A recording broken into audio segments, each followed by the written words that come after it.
All right, everybody. Da-da-da. It's demo time. Don't we love demo time? How's everybody doing today? Oh, that's great. That's great. So, how many of you have been to demo time before? All right. So, one of the things that is exciting about demo time is it's an opportunity for people to come and share things that they've been working on, things they find interesting, new technology. And one of the things that makes it a challenge for me to host is finding people to present and organizing it. What makes it even more stressful is sometimes they don't show up. Now, I confirmed with someone, you're not going to believe this, right at lunch, not 1 hour ago, that they would be here. And I got a message from them. Do you want to guess what it said? Family emergency. All right, we got one guess for family emergency. We got another guess? I had to take my dog to the hospital. Dog to hospital. I was tired. I was tired. That was it? Wow. I got nervous. What was that? I got nervous. I got nervous. No, the charming mustache guy got it. He did. He's It's because I talked to him. very dapper and he was in the know. Maybe you pulled out the dentist appointment, right? Right, I gotta go floss my cat. Cat's dead. So for today, we got like two things that I'm gonna do to fill. Well, there's three things we're gonna do to fill up the time. So the first thing we always do at the end is there's some networking time. One of the things that was really nice is you guys were chatting. I like seeing people enjoying the community, getting to know each other, exploring relationships, all that good stuff. So one of the things I'm going to do, quick show of hands, and I know it's short notice, but is there anything anybody's working on where they'd like to spend a minute or two, and what I'll do is basically just we'll have a line, you'll be like, hi, I'm working on the thing. Okay, I see a couple of hands, great, we'll do that. Oh, 4, that's great, that's great. The important thing is that you're not prepared. That's where the interesting things happen. So I live in a life of constant chaos. So for those that don't know me, a little introduction. So my name's Joshua Stacy. I'm really into startups, to the point where I've got a tattoo here of one I did, another tattoo on the shoulder. I'm like it so much, I decided to start working on trying to do 1,000 projects. I started that in 2020. Then as AI became more prevalent with these language models doing cool tricks, the whole premise of doing 1,000 projects under a single company seems more and more attainable. In fact, it almost sounds comically simple now. We're like, oh, just give the people running it access to the language model and say, go do the thing, and it can supervise them. Isn't that nice? So one of the things I'm going to spend a little bit of time today talking about is sort of the local Las Vegas ecosystem, and then also sort of the solution I'm trying to use to try to make Vegas sort of this next version of what it can be. And so that'll be some Q&A, and it's a bit out of my own self-interest. I'm a heavy extrovert and working on things, and it's always nice to be able to have room to talk to. But also it's going to be fairly relevant to pretty much everybody here in the room. So with that, I'll start by explaining just also talk a little bit about the local ecosystem here for like startups and technology. Then I'll talk about what I'm doing to try to tackle some of that and make it grow. And then that will naturally segue into having anybody that wants to come down and spend a minute or two, maybe 3, we don't know. I don't know. Sometimes, if I start clapping, it's over. That's all. So you guys, I'll need anybody who's not speaking, I'll need your help. When I start clapping, want to guess what I want you to do? Oh, yeah, demonstrate, yep. Yeah, it's the clap. Because if everybody's clapping, then it's over. So, just a little bit of audience insight. We're going to do some shows of hands. Raise your hand if you're relatively local to Las Vegas. You come here at least sometimes, you hang out. All right, cool. If you have a startup that you like supporting, maybe not your own, but you've got a friend that has one, a spouse, a neighbor, whatever. Raise your hand if there's like some startups you like supporting. All right. And last question is, raise your hand if you've got your own venture you're working on. You got your own thing you're kicking on. Oh, okay. Now we have yet another question. So I've been self-employed for most of the last 25 years, which means I've had a lot of, there's been good times. But those aren't always the fun ones to talk about. It's the burning, raging dumpster fire. So for anyone out there running and struggling on things, we might do a little Q&A too. Bring me your problem and maybe we can talk about it a bit. Starting off, Las Vegas is a wonderful town. I absolutely love it here. I moved here about 4 years ago. This is home. We bought our forever home here. Like, this is where I'm going to be. One of the problems with the local ecosystem is a lot of the money that's been invested, and there's a ton of money here. People will say, oh, there's no investor money in Vegas. And that's not true. There's got to be more buried gold in Las Vegas than the average North American town, I would think. We had the mob. It's the wild, wild west. We've got all these casinos. This is a place where wealth has come and hung out. These are people who are discreet about their wealth. And there's a lot of real estate investors here because there's a lot of real estate. So here's my idea. And now, for those that don't know, if I'm asking for feedback, especially in this type of a venue, feel free to be rough with it. Be honest with it. The only thing that I ask is that it be good faith. You actually believe the thing that you're saying. And if the thing that you believe is that I'm an idiot and I'm wrong, then you can share that, and please do. A lot of investment in startups is done with something called a SAFE, and it's a fairly complicated tool for folks not familiar with it. And so what's very familiar for a lot of real estate people is they buy a house. So let's say, okay, raise your hand if you've done any real estate investing. Oh, okay, we got a nice mixed audience here. So now, for those that did not do anything in real estate, do you think that if you buy like a 100-unit family, like housing unit, a complex, and you sell the rents, that might be a good way to make money? Right? Yeah, okay, people are you pay for the thing, you get the money come, that's pretty simple. So what I've been doing is, with my company, I've been working on basically building a company, or I've built a company that builds companies. And so we de-risk a lot of the projects that we work on, because I've done video streaming, I've done massive databases, I made a crypto-based OnlyFans, I've done all sorts of interesting things, so sort of whatever the tech spec is, we can build it. And the other things, because I get this dumb little grin on my face sometimes and I talk to a nerd that maybe knows about tech I don't, they want to come build the thing that I want to build because I'm fun to play with that way. So what I've been trying to do is really commoditize it and say, well, tell you what, why don't we set each one of these projects up as their own company, and you invest in it, and you get a percentage of the revenues on it. And that way, it's not this put money into a safe note, and at some future valuation, maybe sometime there will be a discount. But if you own 20% of the company, you get 20% of the profit. Show of hands, does that make sense? Yeah. Okay, I'm seeing some nods, yeah. All right, so, because the whole premise is, there's a lot of smart people here in Vegas. There's a lot of businesses, there's a lot of economy, there's a lot of like local support for growing things. But I don't think so for example, in Silicon Valley, I say this, someone who's never been there. It seems like Silicon Valley probably understands Silicon Valley. They know who their neighbors are. They know what they've done in the past. They know the way that they've done things. But the thing is, Vegas is different than Silicon Valley.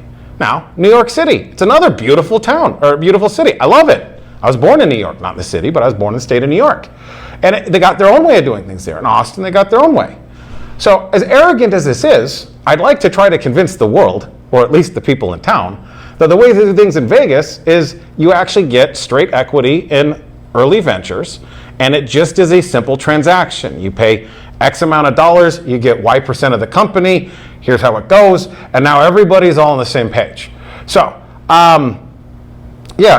where I'm looking to transition to that, since this is demo time, and in theory we're showing off stuff that we're working on, is I'm basically setting up my main site to be set up as like an investor portal, where it's like, here's this project, here's that project, sort of like Kickstarter or GoFundMe or whatever, where it's like, hey, here's all this. To transition this, part of the reason why I'm doing this is the mission of my company is to democratize access to information, technology, and opportunity. Now, those might sound like a handful of words that were put together, because they were, but there's real meaning behind it. I grew up a poor kid in a poor town. My first job was making under $5 an hour doing manual labor. No one in my family had ever really made any money. And when I was 32, I bought the 6th fastest convertible in the world, according to Car and Driver magazine. What made that possible? Technology. And so for me, this sort of having a clear vision on what my company's trying to do, like what would success look like, what would failure look like. It's trying to increase access to sort of this excellent opportunity that we have as humans. Never in human history have we had the opportunity, at least any recorded human history, have we had the opportunity for most folks to be able to go out, engage in the world, and actually make a reasonable amount of wealth and do interesting things. We've seen massive technological proliferation. A lot of where folks are saying, we're seeing the job market shift an awful lot. Part of it is, I think people actually need to be shifting more towards self-employment or building new ventures. That's always been the backbone of the American economy. It's a huge financial engine. The other thing is, since the mission of my company is to democratize access, meaning giving everyone access, best we can, to information technology and opportunity, I actually, has anybody ever heard of the term founder clutch? Ugh. Founder clutch or owner clutch. It's when a founder, yeah? You want to take a guess as to what, do you want to share with us what it is? Control freak? A control freak, he says. Yes. And it's like this. So my bride, I love my bride. That's why I married her, if you can believe it. So she's worked for a lot of very successful people. She's really good with numbers, really smart woman. Other than being with me, but that's fine. She knows that might have been. Anyway.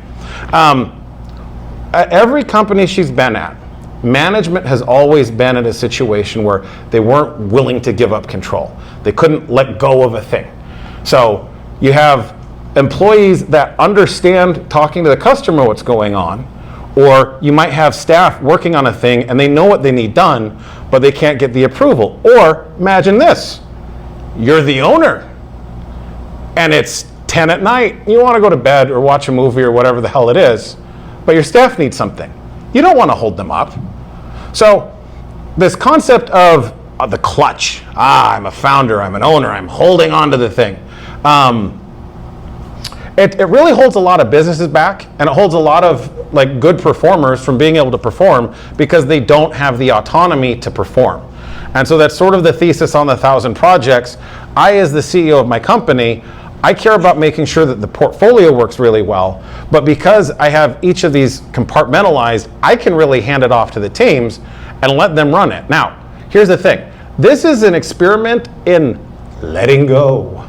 And so I don't know if it will work. Sometimes the founder clutch, the owner clutch is important, and there's good things that come from it. I don't know if that's true or not, but I'm not testing that theory with what I've been doing. So what I'd like to sort of transition to is just as a side note, a little bit of housekeeping. I have a mic here, and there's another one here. And you might, if you don't have this mic, no one will hear on the recording what it is. So that's why I repeated the control freak answer that I received, because no one in YouTube would have heard it unless I repeated it. So what I'm going to do is we're going to start transitioning to folks coming on down, and I'm actually going to go more game show host style, I guess. I'll be here. And here's the proposal. I only need one mic. What I'd like anybody that's working on something to do, come on down, and I have 2 questions for you.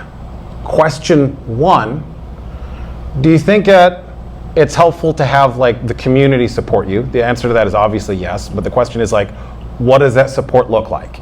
So there's a lot of folks in Las Vegas right now that are saying, we love this town, we like a lot of the excitement around tech, we like a lot of the excitement around diversifying the economy. So there's been discussions about sort of how do we encourage that?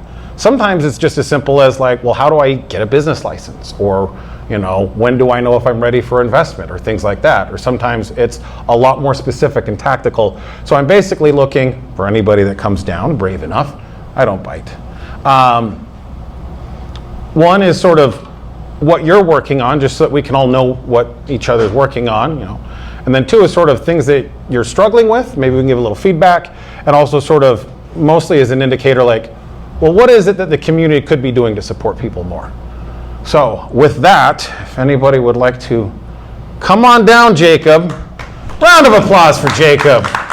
He's walking, he's bipedal, he's coming towards the chair, he's gonna have his microphone. All right, so Jacob, question 1.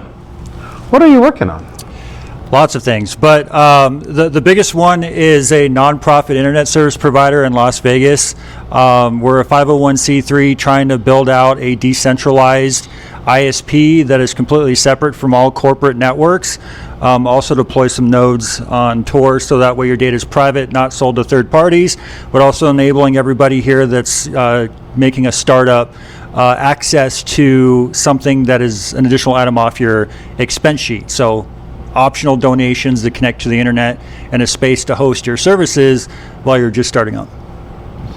So what is one or two things that you think, well, actually we'll do it two ways. What's one thing that you would like to see more of in the community for support like that? And it can be pretty wide open. And then the other part is, what's something that you've been getting from the community that has been helpful? Yeah, so one thing I'd like to see from the community is, of course, people that want to get involved and learn how to do networking. Also, people that have experience with nonprofits, either through the fundraising side or through the negotiating side. The thing with nonprofits is who you know, and people having connections has been really beneficial. Like most recently, we got the ability to go to the GSMA World Mobility Conference recently, and we were able to connect with a local vendor, ViOS, which is like an open source switch provider, and they gave us a $20,000 grant for our backend switch infrastructure. So that's one extra component that we now don't have to go out there and pay for. I've gotten lots of feedback. I demoed last time and had like a longer presentation, and I got a lot of feedback of how I can do my demos better. And that Was it mostly positive? It was positive, as in I want that type of feedback. Yeah, so I'll that was a bit of an inside joke that no one here knows, so I'll tell the inside joke because then it'll make more sense. So my wife worked in film finance for a little while, and one of the films that they financed was a bit of a raging dumpster fire. There's actually a lot of similarities between film finance and startups. It's right, you've got, on the one hand, you've got a startup with a dream. On the other hand, you've got someone with a script they believe in. Then you've got these angel investors that will support the startup. Then you've got the producers that'll put the money behind the film. It's the same fucking thing. And so she'd shared that the comment section on YouTube on the trailer for one of these films was quite good. And then the question she got asked was it mostly positive? That's not how comment sections work. That's the joke. You have the best personality. That's all I can say. Like in terms of me coming to Tech Alley, like Josh was the guy that watching YouTube convinced me to come to this, because it was like, I want to see more of this guy's entertaining personality more up front, and it's great. Do you guys agree or disagree? You can disagree. You can hate the host. It's totally fine. I'm seeing a 50-50 from David. He bought me an old-fashioned once, so that was all right. You can hate on me if he's... Damien. Yeah. Okay, thank you. You're welcome. For the old-fashioned, not for the correction. All right. Excellent. Yeah, if you guys want to learn more, Vegas Open Network, vonet.org, vonet.org. Excellent, thank you. Round of applause. Doo-doo. Yes, come on down. Everybody, he answered a question correctly. Now he's coming on down. What's your name, friend? My name is Chris. Chris. What are you working on? A SaaS software application that does enterprise risk management. What does that mean in a little bit more detail? In a little bit of detail, that is, well, you all know what insurance policy is, I assume. Actually, when you said risk, I instantly thought insurance. I was an insurance agent for like 10 years. Okay, so you know. So basically, it's a platform that lets businesses, we're B2B software company. It's a platform that allows businesses, governments, agencies to track risks, accidents, injuries, damages to assets, and or prevent them from understanding what's going wrong. So basically, what could go wrong and how to prevent it is what the software is really all about. Now, where did you get this fabulous idea? And it does sound fabulous because there's a gazillion dollars in insurance trying to prevent and manage risk. I inherited the idea from some amazing mentors that came way before me. Let's just put it that way. Excellent. Well, what are some challenges that you are facing or questions you have or anything else sort of along that vein? We're a small player in our field. We compete with behemoths. Not to mention competitors' names because I don't like to highlight them, but some of the largest software companies in the world we compete with head to head. And why not just for fun is my motto. We're a very small player in this field. We've been around for many years. We never took a dime of investment funding, so we are self-funded. And the last part that I'll mention is we really wanted to demonstrate the value of our application and build it based on a real need that we identified with our customers and prospects over a 20-year period, which leads me here today. We have a SaaS product that is in the marketplace, but we are not well known. And add on top of that, risk management is not well known, which is a double whammy. Yeah, if people don't know about your product or about your category, that creates two unique challenges. Well, does anybody have any questions? Okay, we're gonna do a little weird thing here. I'm gonna give you this mic so that way people can hear you. Thank you. Sounds very interesting. Is it more oriented towards a certain field, like more physical products, properties, or you're doing risk management also for, like, let's say, SaaS companies that are selling SaaS services? Because, do you understand my question? The product is industry agnostic, Okay. meaning it's not targeted to one industry. That was a strategic move that we did from the very first line of code, because I did not want the company to suffer from market fluctuations where one industry pulls back and another one explodes. To solve that problem, that risk, I had to figure out with my team, how do we insulate ourselves from market fluctuations across different industries? That's to answer one question. And then number two, your question was about, I believe, on the IT security side? Yeah, is it like, are you supporting also businesses, like SaaS businesses that providing SaaS solutions to other businesses? We don't support a SaaS customer today. However, the product can support that business model. We've had industries and business models from such a diverse range, from financial services, not just insurance, but we're talking construction, manufacturing, distribution, including tech. Tech companies usually build their own things or have their technology in place. So we don't have that model built or an active customer, but that's part of what we do is the application. Think of the business. When a customer says, what does your product do? The first question I ask is, what does your company do? And then I can explain what our product does because we configure it based on the business model. And I assume that it depends more of having an expertise in the same field, right? Because you have to set the program or the software to be able to analyze and have all those past conclusions and insights in order to kind of like mitigate the risks. So which industries are like best to be using your product? Your question just targeted a major obstacle, I would say challenge, is the next generation is starting to fill more management level roles in organizations, but they don't have the 10, 20, 30 years of knowledge of risk history of the companies and their industry, right?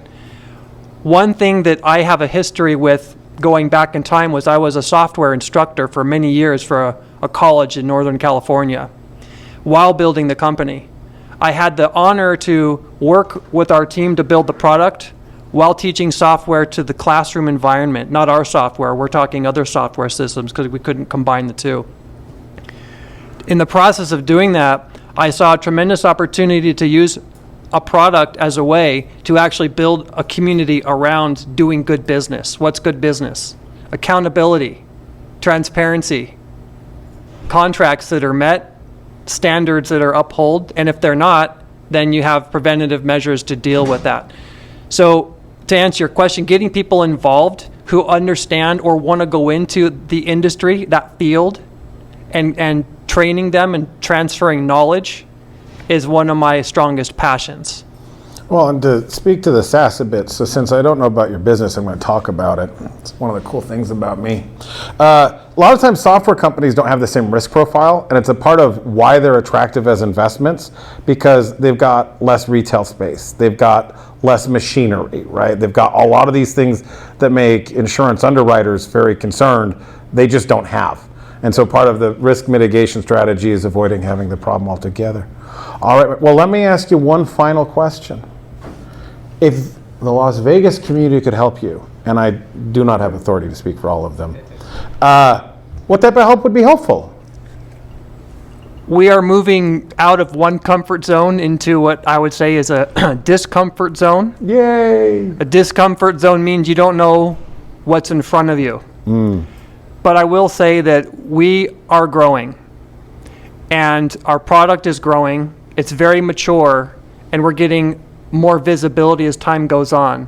I would say if there's one thing the Las Vegas community could help us with, it would be to give us a forum to share knowledge, resources about what we do for those that are interested in understanding more about it. Maybe at one point they might want to work with us or for us or partner with us, help us grow the company. And recently I got involved with UNLV in the risk and insurance program. And interacting, I find, with people who are aspiring professionals in this area is a passion of mine.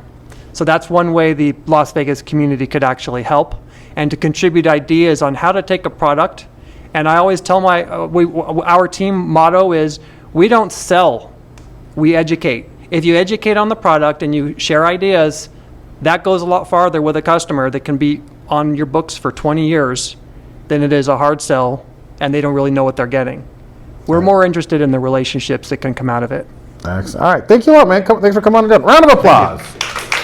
All right, who else would like to come sit in the... Oh, okay, well, Damien is being very presumptive, but he bought me alcohol, and I got his name figured out. All right. All right. Tell me, what are you working on?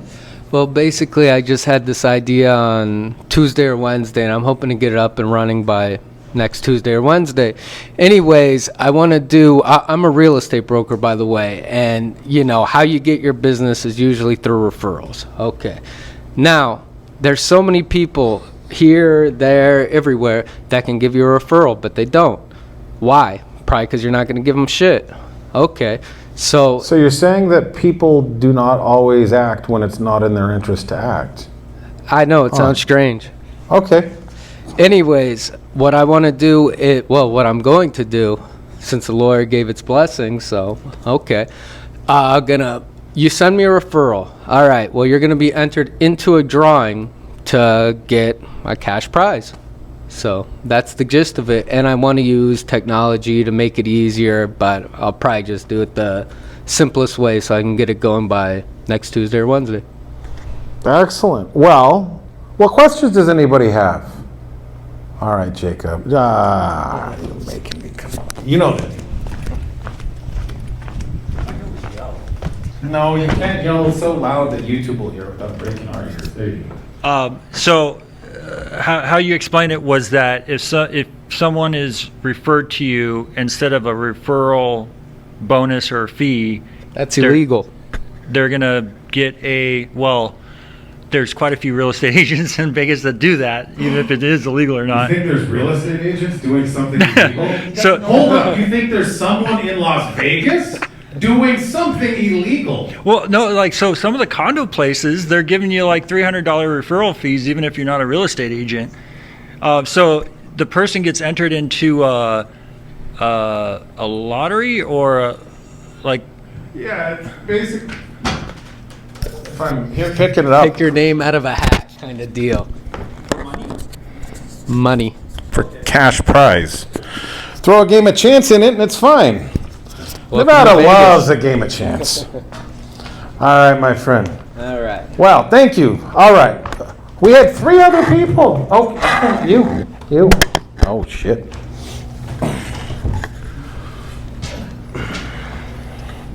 All right, go ahead and introduce yourself and your thing. I'm Joe. I am the founder of TFH. It stands for, does this even work?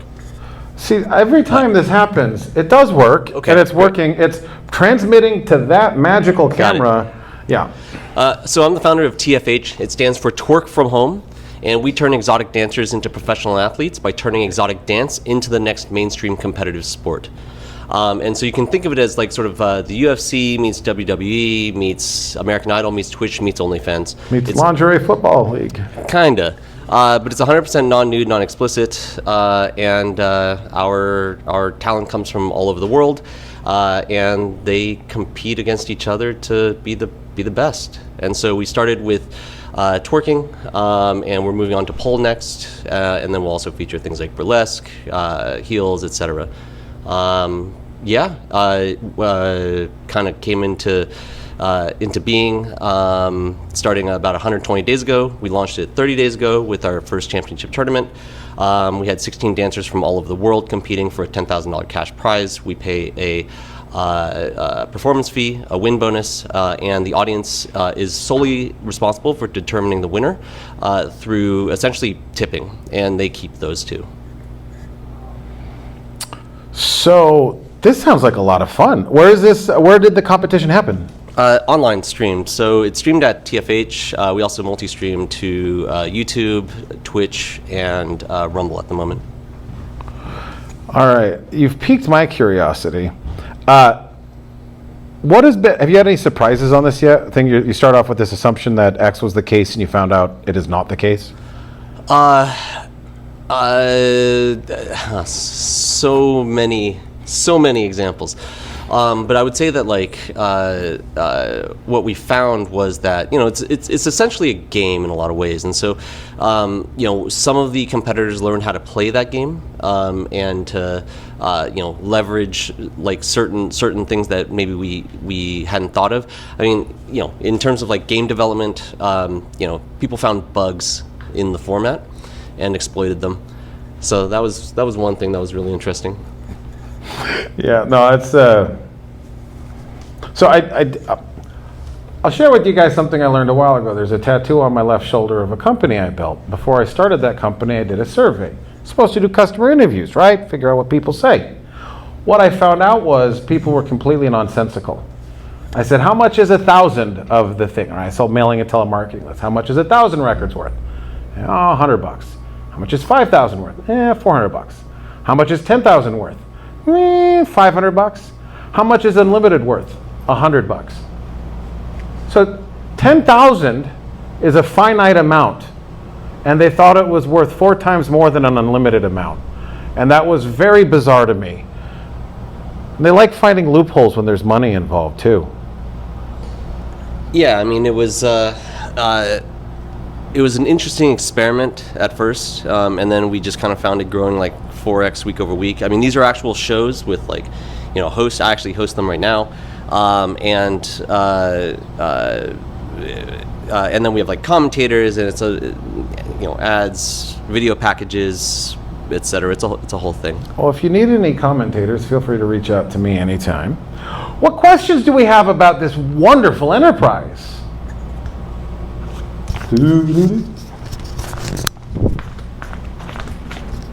So if you guys are giving the donations to the people that they're donating to, how do you guys make money? So we make money in 4 primary ways.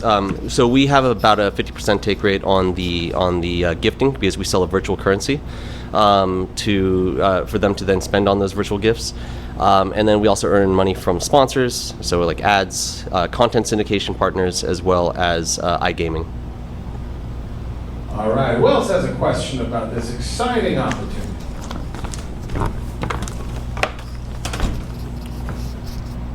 Hey Joe, congrats on the launch, by the way. I'm curious if you're comfortable sharing how many people tuned in, and like how many total tips or gifts were given in dollars, and like what the winner took home.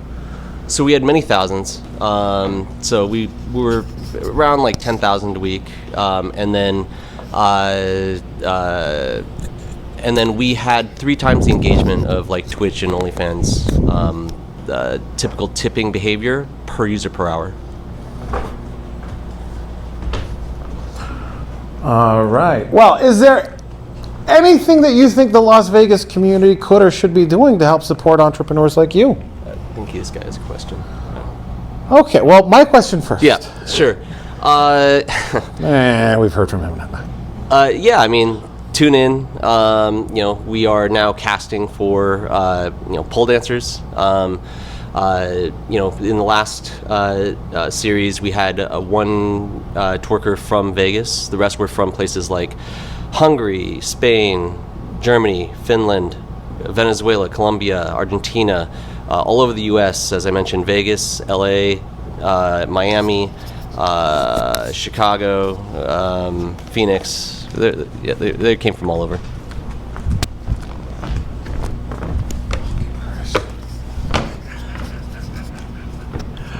I don't know if you mentioned this, but what inspired this idea? Just cracked the biggest smile I think I've seen it. What happened? Oh, so she came over and brought her friends. They were dancing. I'm sorry. Go ahead. We'll hear your version. Well, I'll give you the PR version. But is this live? It's not live, but it will go on YouTube. Dear Penthouse. Oh boy, I'm doxing myself right now.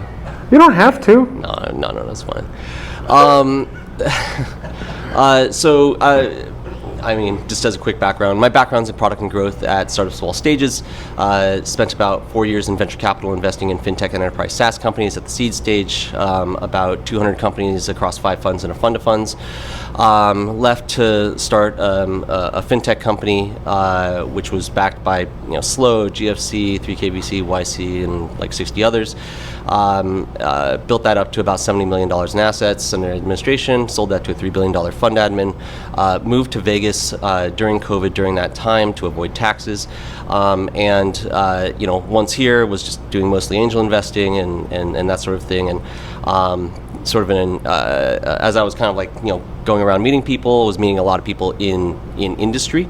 About as common in this town as like engineers are in the Bay Area. As an entrepreneur, naturally you go up and ask, like, have a conversation. You ask, hey, like, what are some problems that you're facing? What would you change if you had like a magic wand? And so, heard a lot of things about, professionalism, legitimacy, discovery, etc. And I was like, I think I could probably figure something out.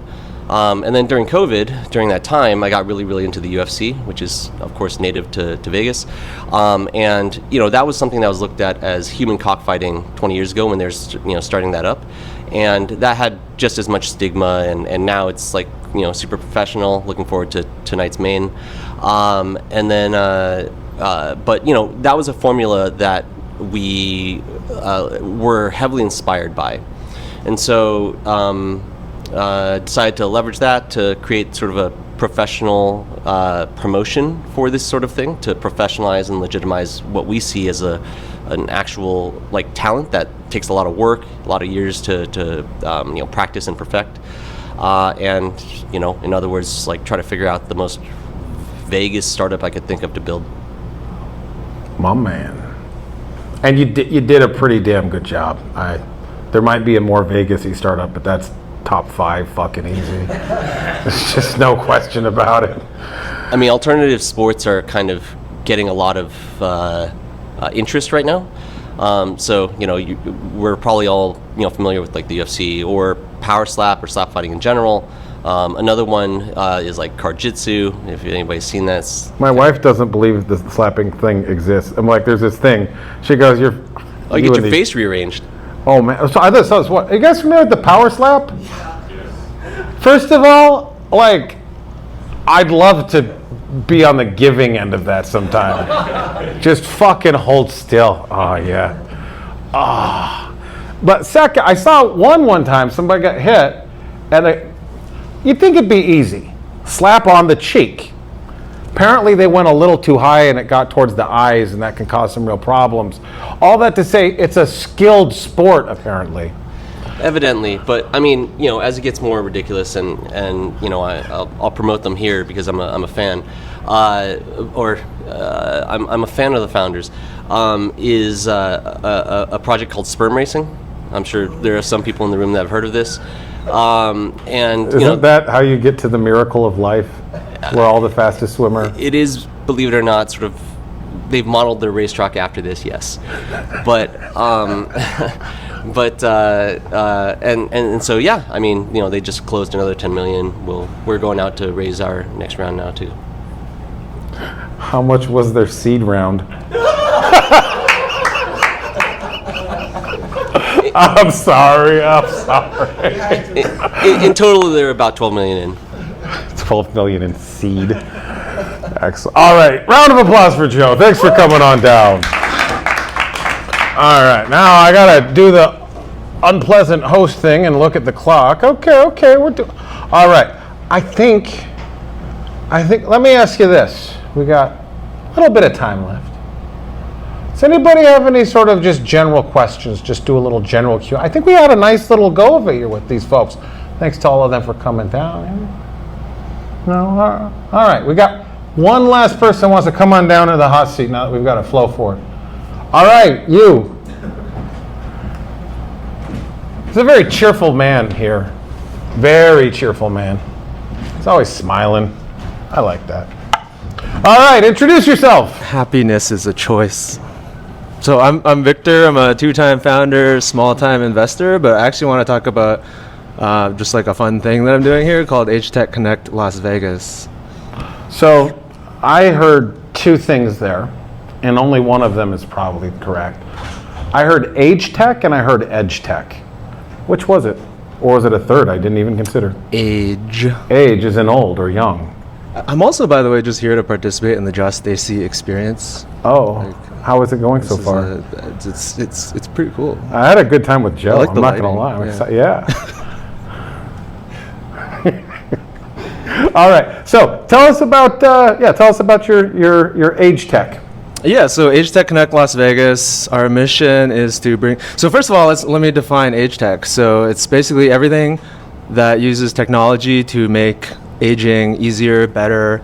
We're all aging, so it's a huge market. And you probably know, like, retirees have most of the money in the country. So actually, it's also just a really big industry to be investing in. So age tech includes a lot of healthcare, obviously. Like senior care technologies, longevity, biohacking type stuff to make you live forever. But also like financial management as people get into retirement age, making sure you're prepared to have a good retirement. All of that stuff we call age tech. And that seems a little tacked on, if I'm honest. Huh? This financial tech. Yeah. Let financial tech be financial tech. You can be age tech, no? But there's like, for example, there's like TrueLink Financial that makes a special credit card that makes it really easy for caregivers of older parents to like help manage their parents' finances. There's a lot of fintech that needs to go into like thinking about aging. But it's got to be age related. Yeah. Oh, okay, that's fine. Since I have no stake in this, of course, my opinion really matters.